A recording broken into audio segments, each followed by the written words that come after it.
It's time for Recipe of the Day. I think Sundays are great days for braising, especially if you have a recipe that has a really low temperature. It's not really heating up your kitchen that much. You pop it in there earlier in the day and it just cooks away, and then you've got dinner ready later. And that is how this braised oxtail recipe works. So my mom used to do oxtail all the time when I was growing up. She'd do it in a soup, and then we would do this really delicious thing where we would take sliced raw onions, rye bread with butter on it. You put the onions on the bread, and then you put some of the meat from the oxtail on there with some salt and bite, and then the soup is alongside. See what I mean? It's just a really great way to appreciate both the meat on the bread there and the soup that they were cooking in. You know what I mean? So good. Now, I will say that these days, I tend to do that more often with other cuts of beef because oxtail have gotten really expensive. It used to be one of those cheaper cuts of beef, but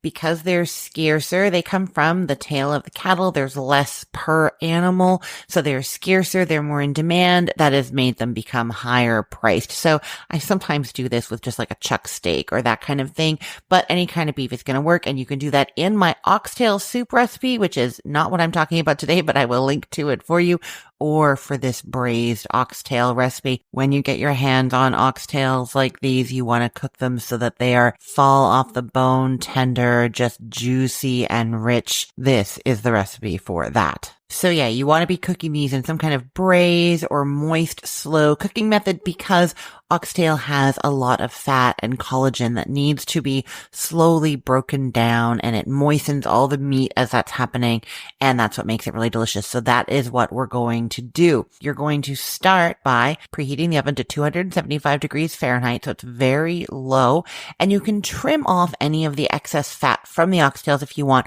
I find it's easiest to do that by snipping it off with your kitchen shears. Then in a big bowl, you mix together a quarter cup of flour, half a teaspoon of salt, and 2 teaspoons of onion powder, or you could use garlic powder. And then you toss your beef oxtails, 2.5 pounds of them, in that flour mixture. You're not going to use all of the flour. It's not all going to stick, but don't discard it. You're going to use it in another step very soon. Okay, then you're getting out your nice big Dutch oven or a big pot that's oven safe over medium-high heat, and you're putting 3 tablespoons of cooking oil into there, and then you're adding those oxtails. You can do them all at once if they fit comfortably, or you can do a few at a time, and then as they brown on all sides, transfer them to a plate and add the rest of them. If you are doing them in batches, you might need to add a little bit more oil. Just if it's dry on the bottom of the pan, add more oil. Okay, all the oxtails are out, and then you're going in with 2 small onions, or like 1.5 medium onions chopped up. That goes in there, and you're going to kind of scrape the bottom of the pot as you're cooking them. The water is going to release from the onions and serve to start deglazing all that beautiful browned cooking bits that came from the oxtails. Oh, I forgot. When you add the onion, you also add a sprig of fresh rosemary and a couple of bay leaves. The bay leaves you probably have in your pantry. If you don't have fresh rosemary, no problem. Use 1 teaspoon of dried rosemary. Okay, so you're cooking those onions, scraping the bottom of the pot occasionally just until they start to brown around the edges. It's about 5 minutes. Then stir in 2 tablespoons of tomato paste. Stir and cook for a couple of minutes. And then you're going to add in that flour that you didn't throw out from dredging the oxtails. That flour, add that and stir and cook that for a minute. Then go in with a 1/4 cup of red wine. And that's when you really start scraping the bottom of the pan and getting all the brown bits up. If you don't want to use wine, that is perfectly fine. Go in with a 1/4 cup of beef stock just as it is, or you can add a tablespoon of balsamic vinegar or red wine vinegar to that just to give it that little bit of tang. That's going to do the trick. Okay, and then you're going in with 1 1/4 cups of beef stock. Cook and stir that until it thickens a bit, and then return your oxtails to the pot. Give them a stir and turn them over in the sauce, and then cover that and put it into that low oven, 275 degrees Fahrenheit, for 4 hours. You don't stir it. You don't do anything. After the 4 hours, take it out of the oven, uncover it. Now, there's probably going to be some fat on the surface. You can spoon that off. Just use a spoon and skim it. But some people do really like to stir it in. Part of the point of doing oxtails is all that fat and collagen, that richness. So if you stir it into the sauce, then it richens the sauce.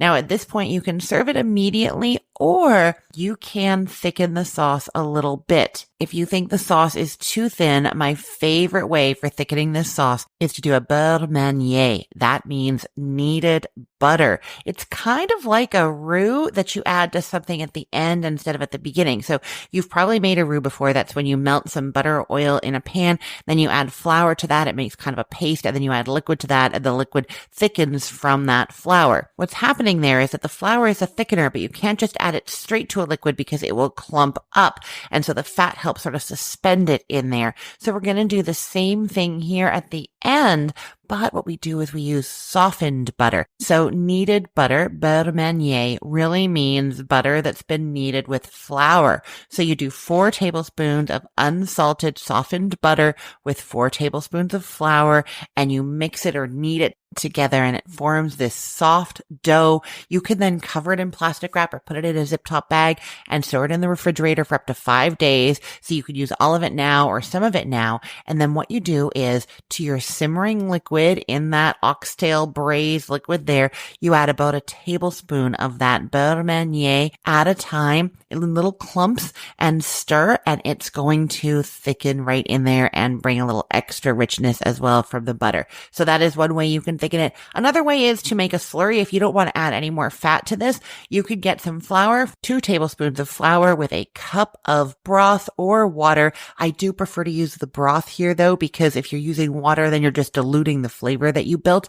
And then you put that into a jar with a tight fitting lid, put the lid on, shake it up really good till there's no lumps, and then stir in a little bit, give it a stir it a little more, and then let it come up to a simmer, and you'll see how thick it's gotten. You could also do that with cornstarch slurry, same basic idea. So there's various ways that you can thicken that if you feel it needs extra thickness. And that is it. Those are the braised oxtails, wonderful on mashed potatoes, or like I said, do them on rye bread with onions and salt. It is unbelievable. Kind of sop up the sauce with the bread as you go. You're going to love it. Okay. I will put the link to this recipe in the show notes for this podcast episode, or you can head to cookthestory.com/ROTD and get it there.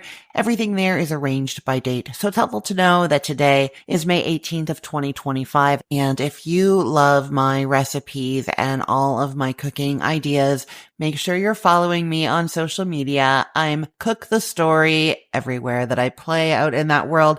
That is Instagram, TikTok, Facebook, and Pinterest for sure. Find me over there, Cook the Story. I have tons of delicious recipes shared over there all the time, videos, pictures, reviews. You will be inspired over there all the time. I'm Christine Pittman from cookthestory.com, thecookful.com, the all-new chicken cookbook, and from this podcast recipe of the day. I hope you have a great day. Let's get cooking.